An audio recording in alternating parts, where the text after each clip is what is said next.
মালের চেয়ার গোলাম রব্বানি সবাই ভোট দেবা, একটা একটা করে ভোট দেবা, আর সবাই হ্যাঁ ভোটে ভোট দেবা ইনশাআল্লাহ ইনশাআল্লাহ। স্টেডিয়ামকে আবার জীবন দেওয়া হবে, ইনশাআল্লাহ হবে ইনশাআল্লাহ। এই বগুড়া উত্তরবঙ্গের রাজধানী খ্যাত, সাত মাতা সারা উত্তরবঙ্গকে যুক্ত করেছে। ইনশাআল্লাহ আল্লাহ তাআলা যদি আমাদেরকে দায়িত্ব দেন দেশ পরিচালনা, আমরা এই বগুড়াকে সিটি কর্পোরেশনে উন্নীত করব ইনশাআল্লাহ। আল্লাহ তাআলা যদি আমাদেরকে দায়িত্ব দেন, সুযোগ দেন, এই বগুড়ার সময় শিক্ষায় শিল্পে সারা উত্তরবঙ্গের জন্য একটা গুরুত্বপূর্ণ জায়গা ছিল।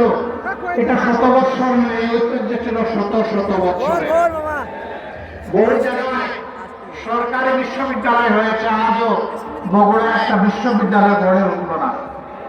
আল্লাহ যদি আমাদেরকে সেই সুযোগ দেন, এটাও আমরা বাস্তবায়ন করবো ইনশাআল্লাহ ইনশাআল্লাহ। মোটাদাগের এই বিষয়গুলোর পাশাপাশি ইনশাআল্লাহ যমুনা দ্বিতীয় সেতু, এইটাও বগুড়াবাসীর দাবি। এইটা পাশের গাইবান্ধার দাবি। আমরা ইনশাআল্লাহ এটাকে যৌক্তিক বিবেচনায় নিয়ে তার পদক্ষেপ সেটাও আমরা গ্রহণ করব। এটা কোনো দলের নাম নয়, জামাতে ইসলামী তার দলীয় তহবিল থেকে এটা করবে না। আপনাদের যে টাকা, সেই টাকা দিয়েই কিন্তু এটা বাস্তবায়ন করা হবে। বলবেন এত টাকা আমরা দিতে পারি, হ্যাঁ দিচ্ছেন তো আপনারা।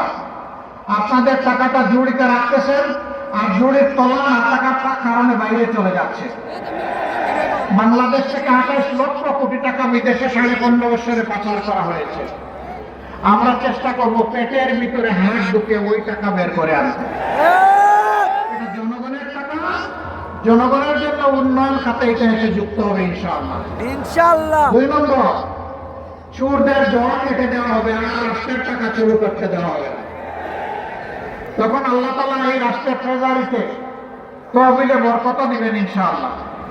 রাষ্ট্রীয় তহবিল থেকে তখন সকল অংশ ইনসাফের ভিত্তিতে তাদের পাওনা পাবে ইনশাআল্লাহ তাআলা। ইনশাআল্লাহ। সম্মানিত বগুড়াবাসী, বগুড়ার মানুষ আমরা জানি শান্তিপ্রিয়, দেশপ্রেমিক এবং দিনপ্রিয়, ধর্মপ্রিয়। আপনারা শান্তিতে বসবাস করতে চান, শিক্ষিত ভদ্র মানুষ। সারা বাংলাদেশে কিছু জিনিস আছে, আমি ধারণা করি এটা বগুড়ায় নাই। তার 1 নম্বর হচ্ছে চাঁদা। বগুড়ায় চাঁদাবাজি নাই। কি বলেন এই সমস্ত কথাবার্তা আপনারা?